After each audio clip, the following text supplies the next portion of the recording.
Hey there, YouTube! It's an epic weekend for the wrestling community. NXT TakeOver Triple X is over on the WWE Network, and SummerSlam will be coming to you from the Thunderdome tomorrow night. However, today we're checking out a special Saturday night episode of AEW Dynamite on TNT. This was moved because of an NBA game on Wednesday, yet it still got delayed by around 45 minutes due to another NBA game. Geez, AEW names a title after them and TNT still can't prioritize wrestling. As always, before we begin, if you found me and you enjoy my content, help get this channel up and running by smashing that like button, sharing this video with the wrestling and action figure fans in your life, and subscribing to the channel. You can talk to me over on Twitter at PSUOptimus, or check out my fledgling Instagram at WrestlingOptimus. Now, for a review and some fantasy booking, let's take it over to the action figures. Dynamite jumps right into a fantastic tag team match between FTR and Private Party. Tully Blanchard is in FTR's corner, wearing an FTR jacket. Subtle. I guess he's managing them now. Hopefully, they address Shawn Spears another time. Private Party have the early advantage until Cash Wheeler distracts the ref, allowing Dax to sneak in an old-school eye gouge. It's classic tag team psychology as FTR cut the ring in half and use frequent tags to slowly break down Mark Quinn. You can tell JR and Shivani are loving this.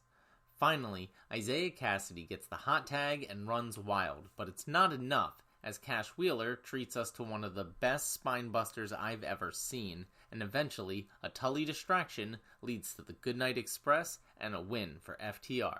They're now 6-0 in AEW and looking stronger than ever with their new manager. Usually I don't like these slow, old-school style matches, but this was an absolute joy to watch. FTR isn't just bringing classic tag team wrestling back, they're making it palatable for the modern wrestling fan.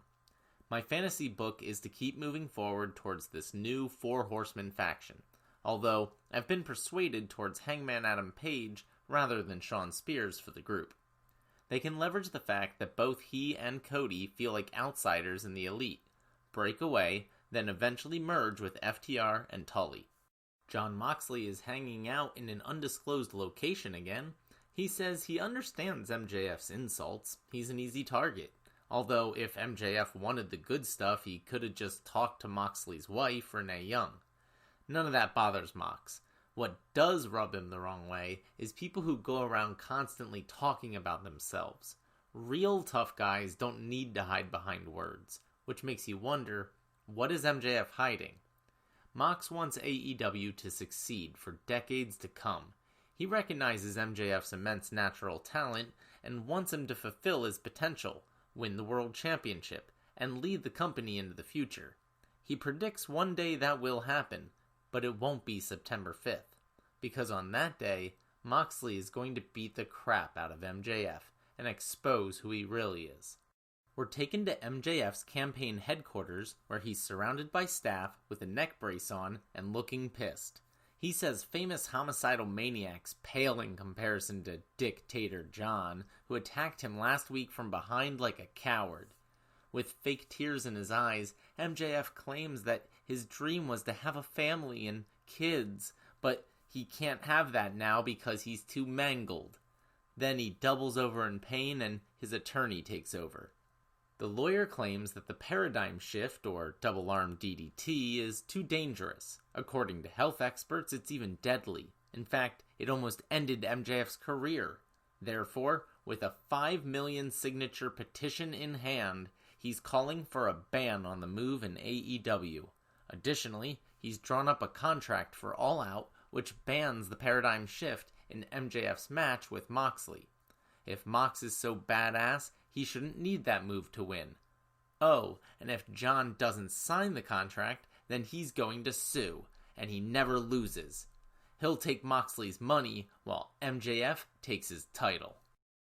Another week, another fire promo from arguably the fastest rising star in the business. There are some people that say MJF should join the new Four Horsemen faction, but I disagree. MJF is so good on his own with just a couple of lackeys like Wardlow and this lawyer. He doesn't need a faction. My fantasy book is to have him become the next heel version of The Rock's People's Champion persona. When we finally get crowds back, he's going to have them eating out of the palm of his hand. We get an 8-man tag team match next between the Natural Nightmares and Jurassic Express versus the Lucha Brothers and the Butcher and the Blade. All I have is my Dustin Rhodes figure for this match, but hey, it's something. Before the ring announcer can even finish his introductions, the heels bum rush the babyfaces, gloat to the crowd, then the Lucha Bros hit stereo tope con helos. The Natural Nightmares take a beating before Jurassic Express fittingly runs wild. We get a bunch of fast-paced action, including counters and double teams, until Rey Fenix and Dustin botch a Canadian destroyer. Pentagon and the Blade get into a disagreement, which leads to a schoolboy by Jungle Boy for the victory. During the celebration, Eddie Kingston comes out and cuts a killer promo. He was on the indie circuit with all these guys. They busted their asses to get to TNT, but they don't need this drama. They should be tag team champions, but they're arguing. The Butcher is one of the toughest guys in the company. Pentagon is the craziest luchador around. The Blade has paid his dues everywhere, and Rey Fenix is one of the greatest luchadors ever. They can't take over this place if they're divided. They do a big group hug. Okay, is this a new faction? What happened to Death Triangle?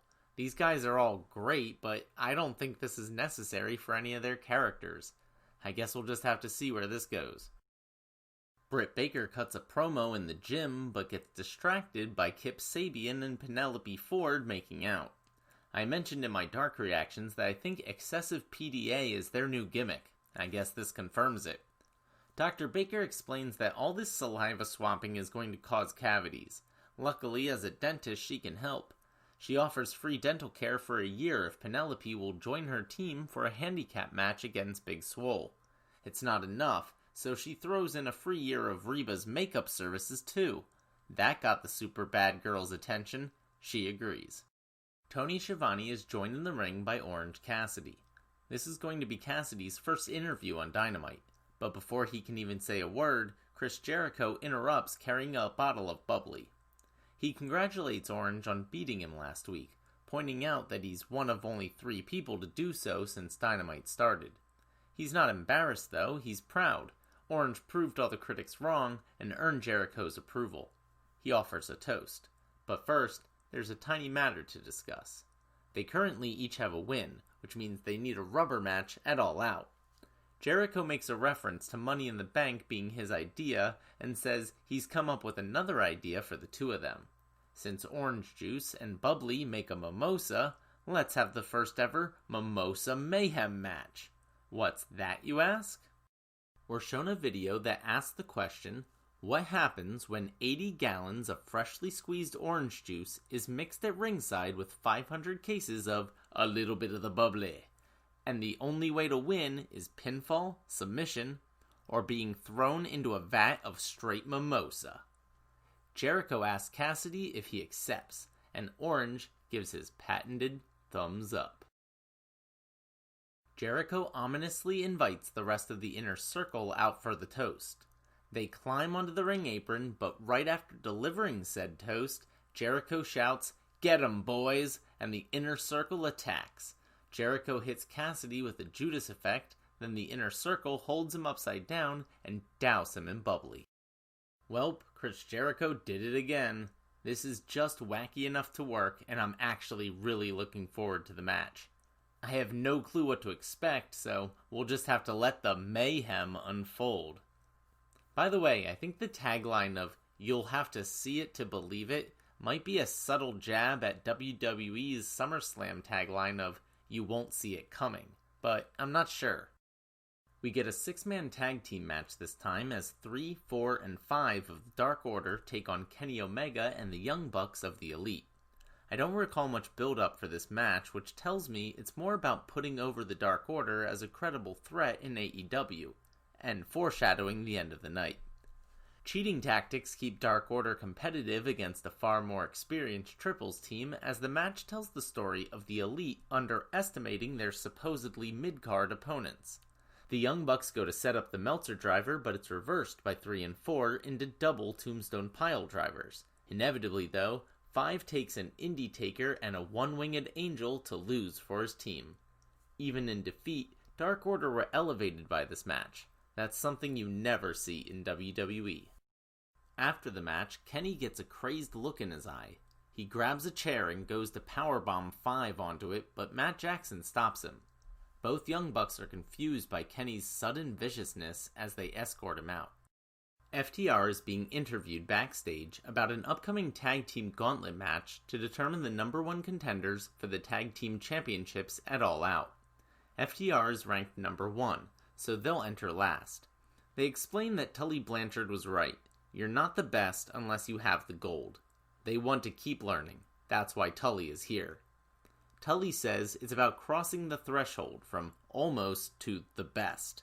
They're going to be the freshest team in this gauntlet match, and once they win that, they'll be on the path towards All Out and the tag team titles. In walks Hangman Adam Page, upset about FTR's actions in their match last week. They brilliantly calm him down by handing him a beer. Then, they explain that what happened with the Rock and Roll Express was personal business, so don't worry about it. As for the knee, it was a test. They had to be sure that they could trust the Elite.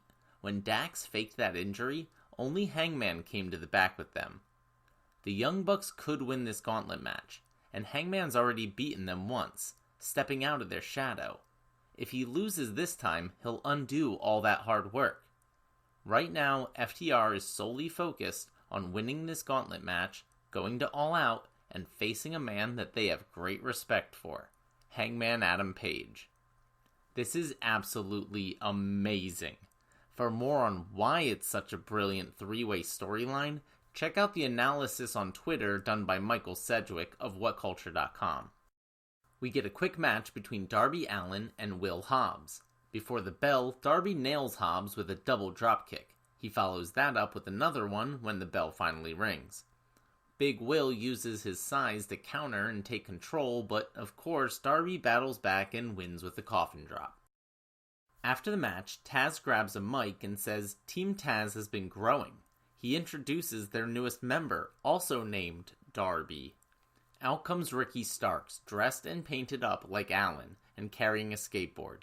He cuts a dark Darby-style promo saying that life is meaningless and the only things he likes are skateboarding and turtles. Oh, and recklessly jumping on another man's back with thumbtacks. Brian Cage comes out of nowhere and lays Darby out with the FTW belt. Starks calls Darby a clown and says he doesn't need face paint to be somebody. He delivers a half-assed coffin drop from the second rope as an insult to injury. During the break, and unbeknownst to him, Sammy Guevara's signs are hijacked by Matt Hardy, reading instead that Sammy is about to be deleted. Matt comes out with a chair and wails on Sammy through the commercials. When we come back, Hardy throws the Spanish God off the stage through a table. With a demented look in his eye, Matt goes to throw a chair at Sammy's head, but he's stopped by officials. Well, that's one way to keep people from fast-forwarding through commercials. By the way, did Sammy have a match and was it canceled? What about his opponent? Oh my god, it's NWA Women's Champion Thunder Rosa. She says the fans and social media asked for it, although the AEW Women's Division not so much. She'd like to introduce herself to Hikaru Shida. She's Thunder Rosa, and she's here to take the entire division to the next level, put it on the map, and get it the respect they deserve. Then, at All Out, she's coming for that championship, and nothing else. This is a brilliant move while the NWA is on hiatus. It keeps their women's championship relevant while giving a much-needed boost to easily AEW's biggest weakness, their women's division. My ultimate cross-promotion fantasy booking would be a new Ministry of Darkness, consisting of Demon Finn Balor as the leader, The Fiend as the Muscle, Darby Allin as the Daredevil, Abaddon as the Touch of Chaos, and Thunder Rosa as the women's competitor. I think they'd be a great modern take on one of my favorite factions of all time, and if nothing else, they'd sell a shit ton of action figures and merchandise. It's the finals of the Deadly Draw Tag Team Tournament between the Nightmare Sisters and Diamante and Ivelisse. The Nightmare Sisters come out sporting adorable new t-shirts and holding Brandy's prized action figures, now apparently nicknamed Lil Bran Bran. We get the ring announcer and commentator from the tournament show on YouTube. Check out my reactions the last 2 weeks for that. Diamante and Ivelisse dominate early on as the more experienced team. QT Marshall jumps on the ring apron out of nowhere and distracts Ivelisse. Brandy tries to set up her finisher, but gets thrown on top of QT instead. Allie takes a stunner and a kick to the face before getting rolled up. The winners of the first ever AEW Deadly Draw Tournament are Diamante and Ivelisse. Medusa presents the trophy and medals in a brief ceremony afterwards. In the main event, Cody defends his TNT Championship against Mr. Brody Lee. According to commentary, Cody has won his last 12 matches, including 9 successful title defenses. Brody Lee immediately throws Cody out of the ring and starts beating him down while destroying the ringside area. Back in the ring, the domination continues, with a pair of powerbombs and a discus lariat for the win. Wow, Cody just got squashed. I don't think he got a single offensive move in. The rest of the Dark Order come out to celebrate with Mr. Brody Lee as Tony Schiavone attempts to get an interview. In the background, Cody is convulsing and being placed on a backboard. Brody Lee grabs Tony by the jacket and screams that nobody believed in the Dark Order or him.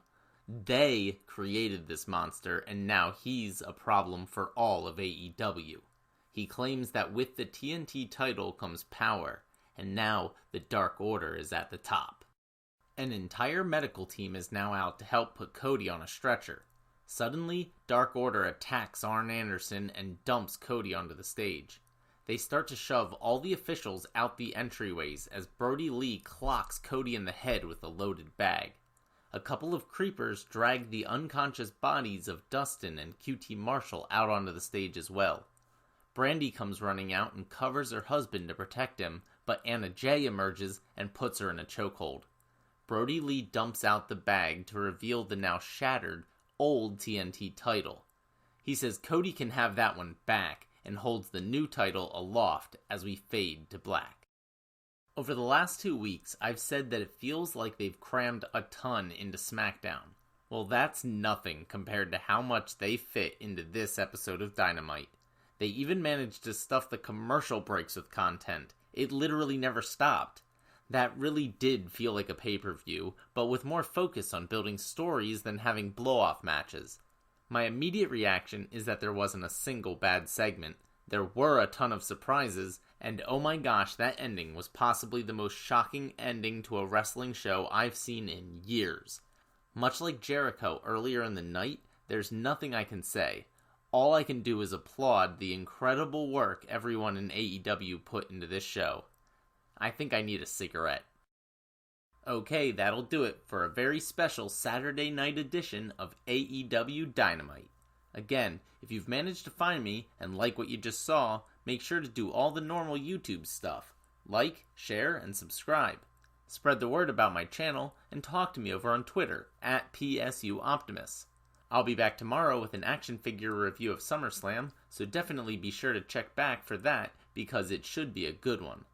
But until then, I'll catch you later.